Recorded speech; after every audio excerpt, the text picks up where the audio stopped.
ఎంత కష్టం, ఎంత కష్టం! అనవరతం ఆనంద కోలాహలంతో నిత్య కళ్యాణంగా వెలుగొందిన రాజమందిరమేనా ఇది? ఎక్కడ చూసినా శోకదేవత తాండవం చేస్తుంది. స్వర్గలోకాన్ని జయించిన మహావీరుడవే, నీకు ఈ గర్భశోకం తప్పలేదా దానవేంద్ర? నీ దుఃఖం చూస్తుంటే నా హృదయం ద్రవించిపోతుంది. అసలు నీ అంత వానికి ఇంత కష్టం ఎలా సంభవించిందో అర్థం కావటం లేదు. స్వయం కృతాపరాధం నారద, స్వయం కృతాపరాధం.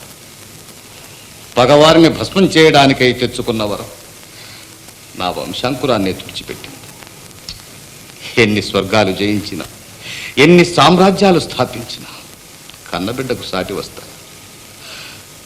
నారద, నా చిట్టి తల్లి అడుగులు చప్పుడు వినబడిన ఈ రాజప్రాసాదం శూన్యమై